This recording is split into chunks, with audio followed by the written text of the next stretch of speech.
BLDD Architects, and our firm, along with Unicom ARC, is facilitating this planning process. As Gary mentioned in his presentation before we began, in its simplest form, master planning is about answering three questions. Where are we? Where do we want to go? And how do we get there? You begin the process by focusing on the where are we? And you answer that question through needs assessment. Our team, and we're scattered around the room, has gone through all of your facilities, done a detailed inspection of your conditions. We've met with all your principals, your superintendent, and done an educational evaluation. And those are the two starting points of any facilities assessment in a facilities master planning process. So the needs assessment primarily focuses on the condition of the built environment and understanding what needs to be done to bring it up to like-new condition, as well as how well does it work as a school, or its functional needs. So we'll start with the physical needs assessment. I'm going to briefly go through this because we want to get you started and on your way working as soon as possible. A team of us went through the buildings and developed a report of findings of the physical needs of your facilities. This is the report without the cover. It will be on the district's website shortly. It's a very comprehensive review of your existing facilities.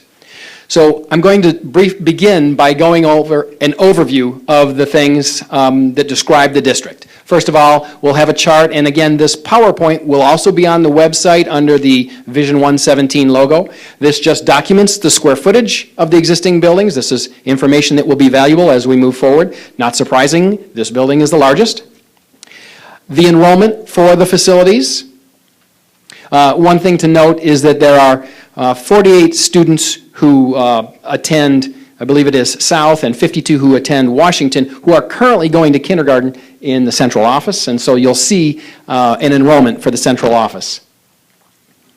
Then there is a measure that we call square foot per student. This is the first of our comparable measures. Square foot per student helps us understand utilization, how well facilities are utilized within the district. So for instance, high schools are typically have a utilization of about 175 to sometimes 250 square feet per student. Your high school falls right in that range. Your middle schools typically fall between 150 and 200 square feet per student. And your Jonathan Turner Middle School falls right in that range. Elementary schools typically fall between 125 and 150. You'll see some that are sometimes smaller or lower. Or bigger. What this chart shows us is that you have a variety across the spectrum. In other words, you have Murrayville Woodson at over 150 square feet per student, which tells us that it's less utilized. It's the least utilized of the elementary schools in the district. And then the other end of the extreme is South Jacksonville, which has less than, it looks like right around 90 square feet per student, which means it's a heavily utilized facility. So you've got the gamut at your elementary schools. When we look at conditions of buildings, we categorize the things that we find into building components so that we can begin to understand what the information tells us. So these are the various categories that we will place in items that we find that are either code violations or they're capital improvement needs. So for instance, if that movable partition is deteriorated, that will go into the interior category. If when we're on your roof, we see that the roof is deteriorated, that'll go in the roof category, and so forth. We also categorize folks' findings in terms of priority. Priority A are those things that need to be addressed within a year. And these are things that are of such urgency that there could be danger to building occupants if they weren't addressed. So things like the upper right-hand photo, and by the way, these are all photos of the district. The upper right-hand photo is a corridor that doesn't appear to lead to an exit. It needs an exit sign. The lower right picture is, that's an exit path that has some storage that obstructs the exit path. And in a dark building with the lights out and filled with smoke, that becomes a code concern. So the simple solution there is move the storage out of the way of the egress path. Priority B are things that are less urgent but are still substantially damaged or at the end or past the end of their useful lives. These are items that ought to be addressed within a 2 to 5 year time frame. So the door on the far right, which I believe is the loading dock to the kitchen at this facility, is you're going to be lucky to get another 2 to 5 years out of that. That should be planned for replacement. You can see the hardware is deteriorating. I don't think the picture in the middle needs any explanation. The wall has just eroded. The upper left is moisture that is coming into the building and getting into the classroom, and that can create an unhealthy interior environment.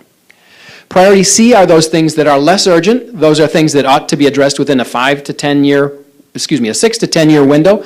So things like the upper left, we've got some minor masonry deterioration that needs to be addressed. Our mechanical units, you're going to hear a lot about those.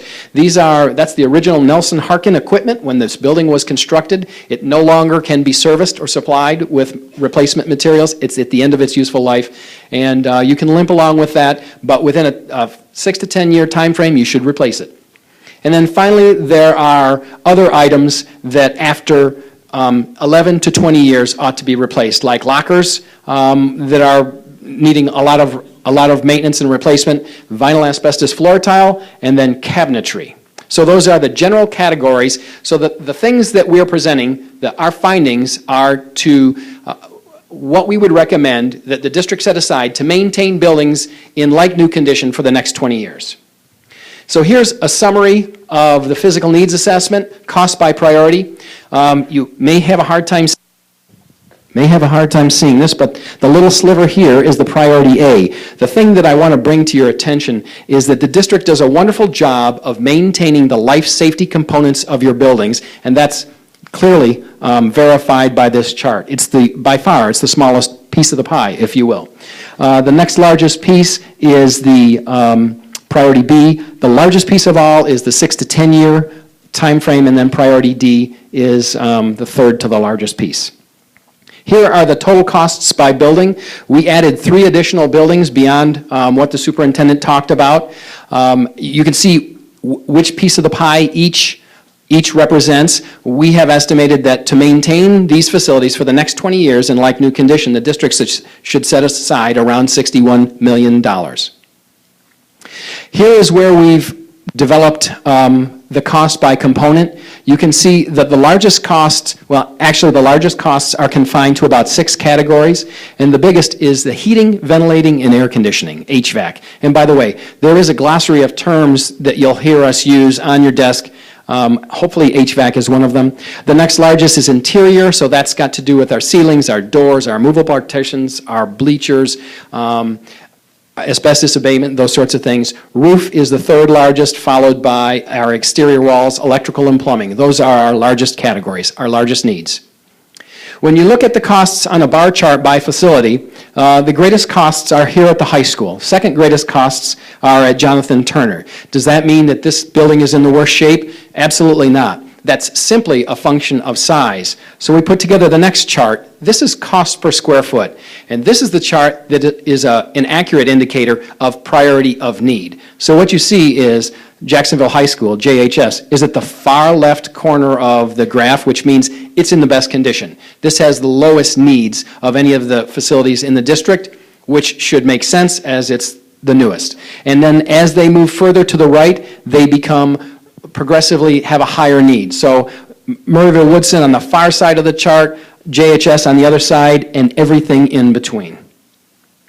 And then this is a graph that the facilitation committee asked us to create, and it is taking that cost per square foot and then dividing by the utilization number of students. And so if you have a rather high cost per square foot and a small number of students, you're not going to fare well. And that's why this Murrayville Woodson has the highest need. This is a bit of an aberration. This is the central office, and again, only 100 students in there, and the low denominator is what makes that show a great need, but that's not a true reflection.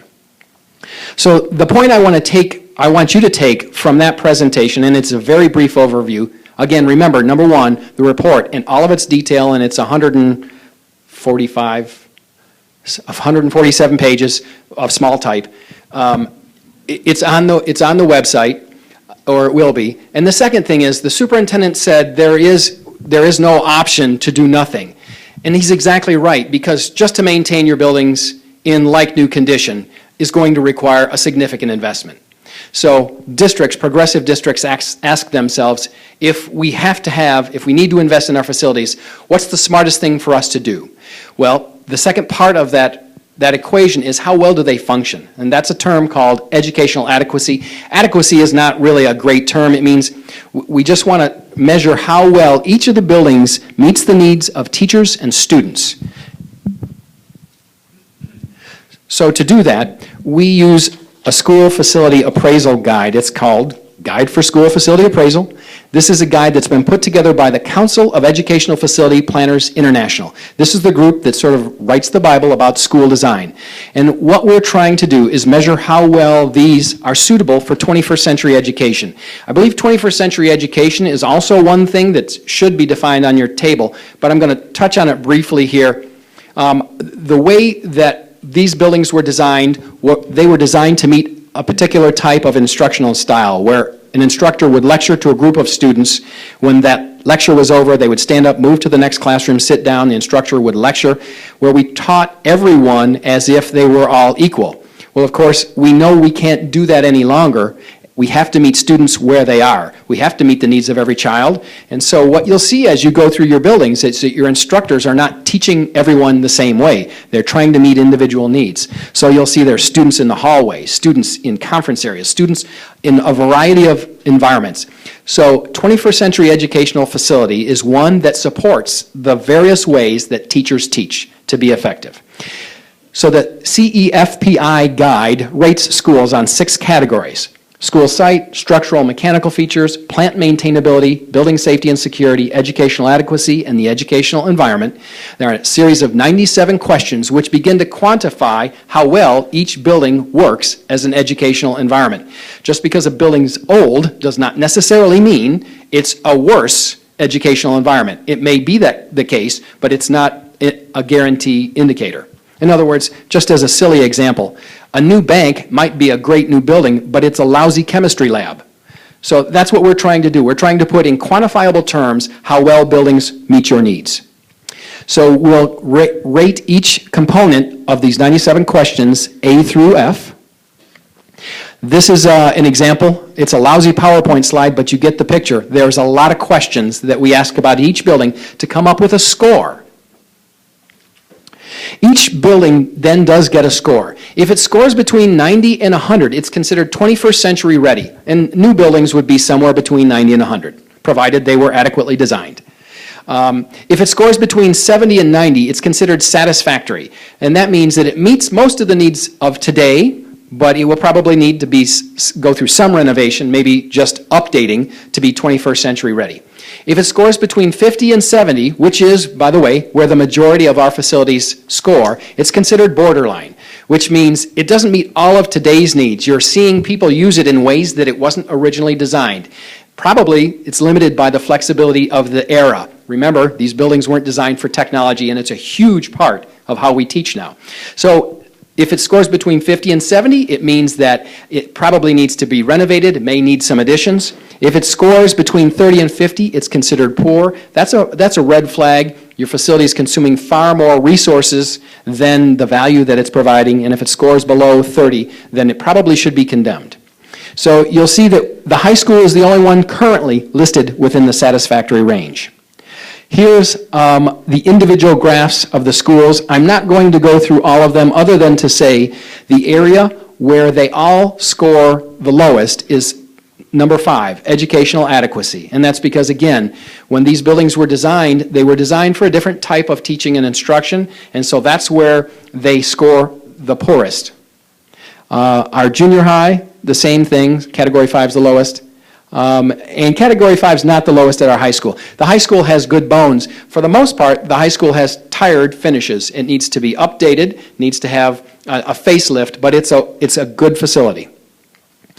On each of your charts, or I believe on each of your tables, is the overall scoring for each of the buildings. That's also on the website. These are heat mapped, meaning that if there is a color that's red, red is bad. Red is the worst score. Dark green is the best score. So you can see at a glance the facilities that score the best, and you can also see the particular categories, if you go horizontally, that are challenges to the district.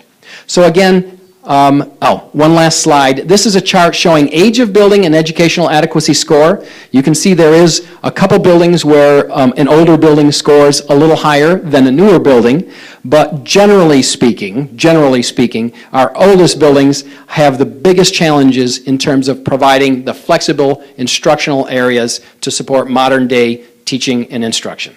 So the point is, in addition to the physical needs, we have some functional needs. And a planning process asks you if you would like to address both at one fell swoop.